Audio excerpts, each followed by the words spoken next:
მოგესალმებით. ხო, რაც აღწერეთ, ასე იყო მე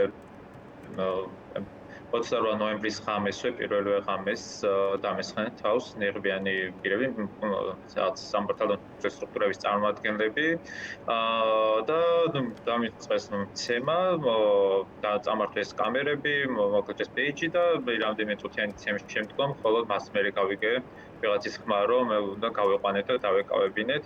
Შესაბამისად, ოქტომბერად ეს დაკავებაც კი არ იყო, ეს იყო თავიდან რაღაც უბრალოდ ის, რომ ხელი შეეშალათ და ეცალათ ჟურნალისტზე და მე იყო რომ უკვე გვიან გაახსენეთ, რომ გადავიყვანე განყოფილებაში, სადაც რა თქმა უნდა მე უკვე შეადგინეს ოქმი, გაყალბებული, აღიარებითი ჩვენები რო თითქოს ვიგინებოდი და ნორმალური წესრიგს, სადაც რა თქმა უნდა უარი ვთქვი, რომ ხელი მომეწერა, ვიყავით ცუდად, როგორც აღნიშნეთ, თქვენ ამ დროს სისხლიანსაც ვერ მიჩერებდი და მოუწიათ, რომ სამართლობაში გადავიყვანე, სადაც გამიკეთეს სკვერზე მე ოპერაცია, მქონდა გარეგანი დაზიანებებიც, სახელმწიფო შეშფებული მქონდა.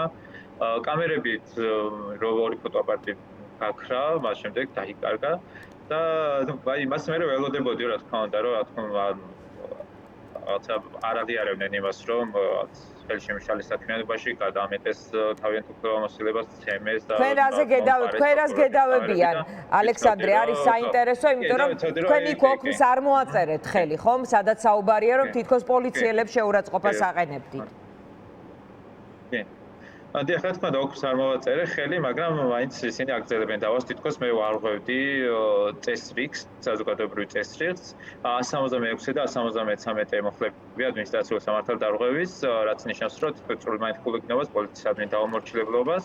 არ ვიცი ნახოთ რა სიტყვიან, რომ რა ძალიან საინტერესო ჩემთვის დადმოველი ამ სხდომას, იმიტომ რომ მაინტერესებს რა ვინ იქნება წარმომადგენელი, ვინ იქნება მოწმე, ან რა მასალები ექნებათ, იმიტომ რომ მე თვითონ მაქვს ვიდეო კადრები, სადაც ჩანს როგორ მუშაობდა, როგორ მესმიან მე თავს და ამიტომ ძალიან მაინტერესებს თვითონ ამ შემთხვევაში შინაგან საქმეთა სამინისტრო რას წარმოადგენს მათი ამ ძალადობის გასამართლებლად. ალექსანდრე, კი ბატონო, რა კომუნიკაცია გქონდათ სპეციალურ საგამოძიებო სამსახურთან? რა ხდება, ეს ვთქვათ, რა მასალებზე და ანუ რატომ არ აქვთ პროგრესი აი ამ არც ერთ გამოძიებაზე, რომელიც ადრესატით შეიძლება იყოს სამართალდამრღვევი, სამართალდამცველი თავად?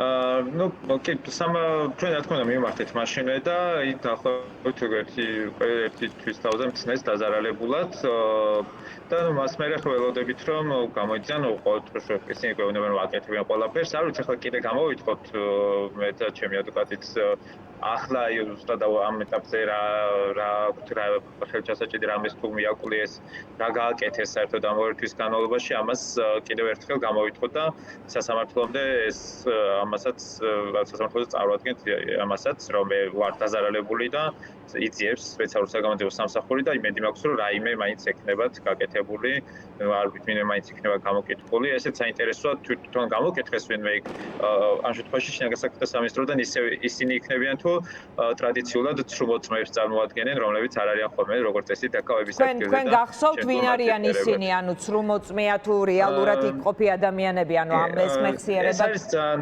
ეს საკმაოდ მარტივი, იმიტომ რომ მე არ დავუკავებ საპატრულო პოლიციას, მე ცემეს ნიღბიანები რომ არ ვიცი ეს იყო სპეცრაზმელები იყვნენ სავარაუდოდ კედედეს წარმომადგენლები, ან ნაცვლად შეიძლება იყო კრიმინალური პოლიციის თანამშრომლებიც, მაგრამ შემდგომ გადამცეს საპატრულო პოლიციის თანამშრომელს და იმათ გაფორმდა თითქოს საპატრულო პოლიციამ დამაკავა, რაც რა თქმა უნდა აბსურდი კადრებში ჩანს, რომ ესე არ არის და შესაბამისად როგორც წესი რა თქმა უნდა ესეც რომ მოწმეთ მოიყვანონ თითქოს ესე მე უბრალოდ ვიგინებოდი და მოკიდა ხელი საპატრულო პოლიციის თანამშრომელმა და ჩამსვა მანქანაში, რაც რა თქმა უნდა კადრებში ჩანს, რომ ესე არ არის. ასე რომ რა თქმა უნდა ძალიან მარტივად გასარჩევი იქნება რომ იქ იყვნენ სპეცრაზმელები თუ იყვნენ ჩვეულებრივი რიგითი საპატრულო პოლიციის თანამშრომლები. როგორ ახართ ახლა თქვენს დაზიანებებზე, მე მოკლედ ვთქვი, ამაზეც გვითხრით ალექსანდრე? ეს იყო ცემის შედეგად, ყველა დაზიანება მიიღეთ სამართალდამცველების ცემის შედეგად, ხომ ასეა? დიახ, აი 2 თვე ნახევარი გავიდა, მას შემდეგ რა თქმა უნდა გარეგანი დაზიანებები აღარ მაქვს, თუმცა დღესაც მიჭირს ცხვირიც თქვა, ახლაც გავიკეთე კვლევები ბოლოს 1 კვირის წინ და ფაქტობრივად სავარაუდოდ ალბათ კიდევ ერთი ოპერაცია დამჭირდება ცხვირზე, მკურნალობ, რა თქმა უნდა, მაშინ ეცადნენ ექიმები, რომ აღედგინათ ეს დაზიანებები, თუმცა როგორც ჩანს, გაგრძელდა მაინც ეს პროცესი იყო ეგ შიგნით და ვერ ვთქვათ ისე დღესაც ამ დღესაც მიჭირს. შესაბამისად ეს აისახება ჩემს სამუშაო პროცესზე, ჩემს ცხოვრებას საუარესებს.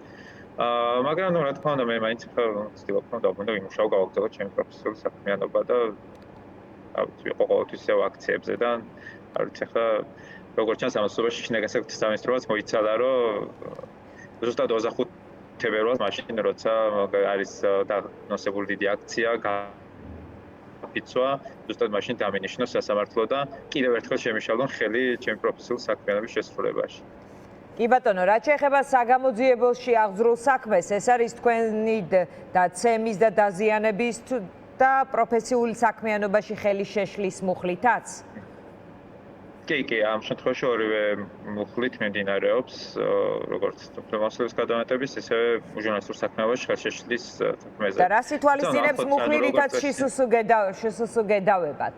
ხო, ამ შემთხვევაში ეს იყო არის ან შეიძლება იყოს სიტყვიერი გაფრთხილება, შეიძლება იყოს ჯარიმაც, როგორც მახსოვს 100,000 ლარამდეა, ასევე შეიძლება იყოს ადმინისტრაციული პატიმრობაც რამდენიმე დღიანი. ახლა პარალელურად გადის თქვენზე თავდასხმის კადრები, ალექსანდრე მაყურებელს მინდა რომ თან ეს განვუმარტო. დიახ.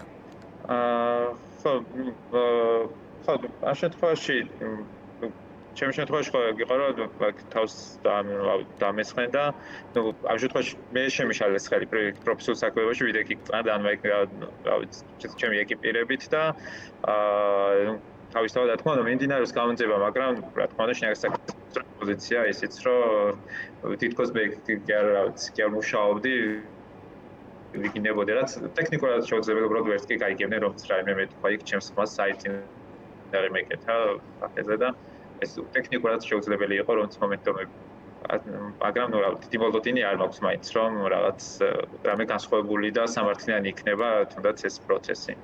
კი ბატონო, ძალიან დიდი მადლობა ალექსანდრე ქეშელაშვილი, პუბლიკა ჟურნალისტი, რომელსაც შინაგან საქმეთა სამინისტრო იქეთ უჩივის, არადა ის არის დაზარალებული ნაცემი გამოძიება დაწყებული სპეციალურ საგამოძიებო სამსახურში, ამ დრომდე ნულოვანი რეაგირებით. მადლობა ალექსანდრე.